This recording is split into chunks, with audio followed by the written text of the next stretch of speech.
मामा. मुख्यमंत्री साहेब, तुम्ही 1500 रुपये द्यायले पण घराघरात भांडणं व्हायले. नवऱ्याची लाखो रुपयाची संपत्ती त्याने गोष्ट नाही काढली आणि 1500 रुपये मिळाले तर बाई फोरेनात पडली.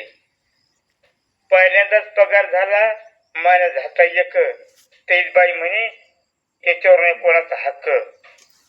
लाडक्या बहिणीत गेले कशी मिळवणार द्या काही, ते मग घर लागणार नाही दोघांची दुई.